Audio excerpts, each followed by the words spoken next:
The rain poured relentlessly over downtown Atlanta, turning the streets into a mirror of sodium streetlights that flickered like ghosts in the late summer night. The air was thick, heavy with humidity, carrying the faint scent of wet asphalt and distant exhaust. Outside a small upscale coffee shop, its windows fogged with condensation from the warm bodies inside, a young black man stood beneath the awning, his hoodie clinging to his shoulders, damp but not defeated. Marcus Tate, 24, scrolled through his phone with deliberate calm, his breath forming faint clouds in the cool, rain-soaked air. His fingers danced across the screen, sending a quick text to his mother.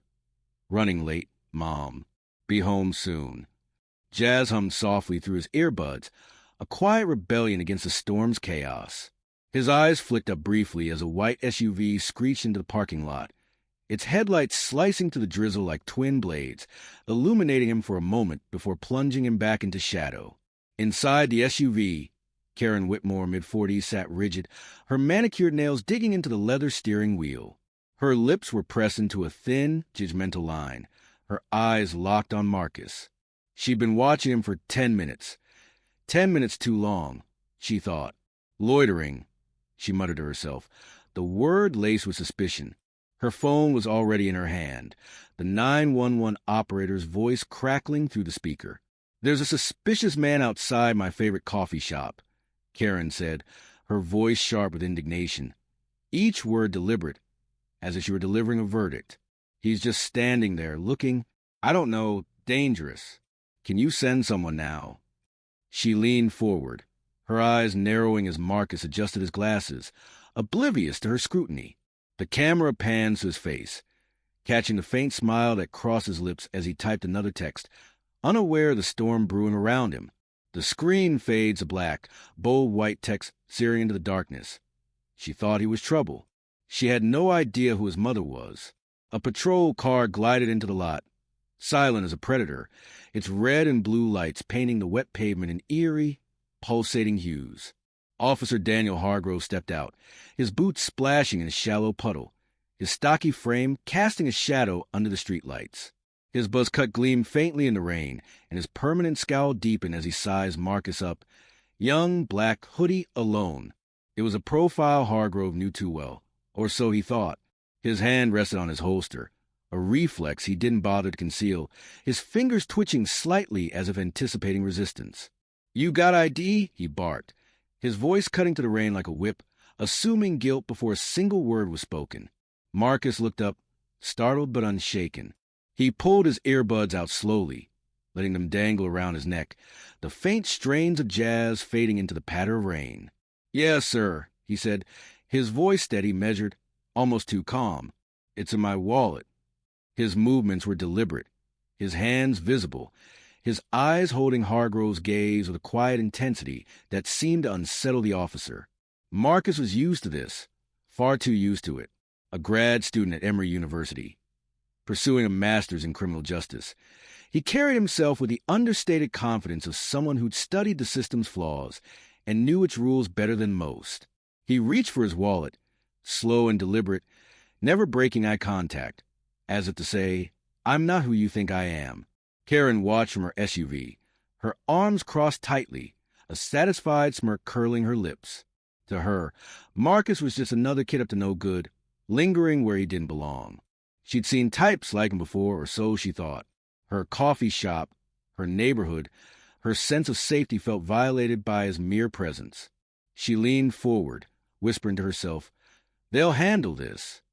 Her phone was still in her hand, now recording, as if capturing evidence of her righteousness. The camera lingers on Marcus's face, his sharp eyes glinting behind his glasses, a flicker of something passing through them. Resignation, perhaps, or quiet defiance. He handed his ID to Hargrove, who snatched it with a sneer, scanning it as if expecting to find a lie. "Marcus Tate, huh?" Hargrove said, his voice dripping with skepticism. "What are you doing out here? This ain't your neighborhood." Marcus's jaw tightened, a subtle shift, but his voice remained even, almost professorial. "Waiting for my ride, officer. Just finished studying at the library." He gestured toward the coffee shop, where a barista inside glanced out, her curiosity piqued but her silence deafening. Hargrove scoffed. tossing the ID back with a flick of his wrist. Studying, huh? You expect me to believe that? He stepped closer, his bulk looming over Marcus, who stood his ground, unflinching. We got a call about a suspicious individual. That's you, kid. Empty your pockets. The rain intensified, drumming harder against the awning, a rhythmic pulse that matched the rising tension. Marcus's hand stayed visible, his tone measured but firm. With all due respect, sir, I haven't done anything wrong. I'd like to know the basis for this stop. His words were precise, legal, a challenge wrapped in deference. Hargrove's eyes narrowed, his face reddening, unaccustomed to being questioned. You getting smart with me? He snapped, his voice dripping with condescension. I don't need a basis. I got a call and I'm doing my job. He jerked his head toward Karen's SUV, where she stood now, her phone still recording her expression smug. Lady over there says you're trouble. You want to make this harder than it needs to be? Karen stepped closer, emboldened, her voice carrying over the rain. He's been standing there for ages, she called out, her tone shrill, accusatory. I know what's going on here. I'm not stupid. Marcus's gaze flicked to her, then back to Hargrove, his expression unreadable. I'm happy to cooperate, officer, he said, his voice steady as steel. But I know my rights. You need reasonable suspicion to detain me. Can you articulate what I've done? The tension crackled like static, the air between them charged with unspoken accusations. Hargrove's face flushed deeper, his authority challenged in a way he hadn't anticipated. The camera zooms in on Marcus's hands. Steady, no tremor. Then to Karen, her smirk faltering for a split second as she registered his unshakable calm. A faint doubt crept into her eyes, but she shook it off, doubling down on her conviction. Hargrove grabbed his radio, his voice gruff, almost desperate. Dispatch! Run a check on Marcus Tate. DOB March 15th, 2001. He smirked, expecting something, anything, to justify his hunch. The radio crackled back almost immediately, the dispatcher's voice flat, professional. No hits. Clean record. Hargrove's brow furrowed, his confidence wavering, but he pressed on. You got any warrants, kid? Don't lie to me. Marcus shook his head, his voice still calm, almost gentle. No, sir. I'm a student. I don't have a record because I don't break the law. His words hung in the air, simple but piercing, a quiet rebuke to Hargrove's assumptions. Karen, now standing just a few feet away, couldn't stay silent. He's lying, she insisted, her voice rising, almost frantic. I saw him looking around, like he was casing the place. Her accusation was sharp, but Marcus didn't react, didn't flinch. Instead, he reached into his backpack, his movements slow and deliberate, and pulled out a notebook. This is what I was doing, he said, flipping it open to reveal pages of handwritten notes on constitutional law. Each line meticulously highlighted, the margins filled with annotations. The camera zooms in on the pages, the precise handwriting a stark contrast to the chaos of the moment. Hargrove glanced at the notebook, then snorted, dismissing it. Fancy notes don't mean you're not trouble, he said, but his voice lacked its earlier conviction, a flicker of uncertainty crossing his face. Marcus's phone buzzed, breaking the tension. Tension. He glanced at it, his expression unreadable. My ride's here, he said, nodding toward a sleek black sedan pulling into the lot. The driver's window rolled down, revealing a woman in her 50s, her face stern, her posture commanding. Her tailored suit was immaculate despite the rain, and she moved with a purpose that silenced the air around her. Marcus, she said, her voice low but resonant, cutting through the rain. Is there a problem here? Hargrove turned, his scowl deepening, his hand still hovering near his holster. Ma'am, this doesn't concern you. Step back. The woman's eyes narrowed, and she pulled out a badge, holding it up to the light. The FBI sealed GLE Hepburn under the streetlights, unmistakable. I'm Director Adrian Tate, Federal Bureau of Investigation, she said, her voice like a blade. That's my son you're harassing. Care to explain? The air froze. Hargrove's hand dropped from his holster, his mouth opening, then closing, his bravado crumbling like wet paper. Karen's phone slipped slightly in her grip, her face paling as the reality hit. The camera zooms in on the badge, then to Marcus, who allowed himself a small, knowing smile, his first crack in his stoic facade. "Mom," he said, his voice steady, almost playful, "Officer Hargrove was just doing his job. And this lady," he nodded toward Karen, "thought I was a threat to her coffee shop." Adrienne's gaze shifted to Karen, who stammered, her voice trembling. "I didn't know."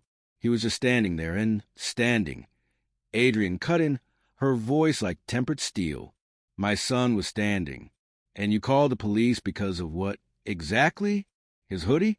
His skin?" Karen's mouth opened, but no words came out. Her confidence shattered. Hargrove cleared his throat, his voice weak. "Ma'am, we got a call about a suspicious—" "Save it," Adrienne snapped, her eyes boring into him. "I want your badge number and your supervisor's name. Now!" Marcus stepped forward, his voice calm but razor-sharp, each word deliberate. "Officer, you detained me without cause. You ignored my rights and assumed guilt based on a biased complaint." He turned to Karen, his eyes locking onto hers, unyielding. "And you saw a young black man and decided I was a criminal. You didn't ask. You didn't think. You just acted." Karen's face crumpled, her hands trembling as she clutched her phone. "I was just trying to keep the neighborhood safe," she whispered, but the words sounded hollow, even to her own ears. Adrienne pulled out her phone, her movement precise, authoritative. "This is Director Tate. I need internal affairs on the line." "Yes, now." She glanced at Hargrove, who was visibly sweating despite the cool rain, his earlier swagger gone. "You'll be hearing from my office, officer. And you," she turned to Karen, her voice dropping to a chilling calm, "might want to think twice before you weaponize 911 again." The camera pans to Marcus, standing tall, his notebook still in hand, the rain slowing to a drizzle around him. He didn't gloat, didn't revel in their humiliation.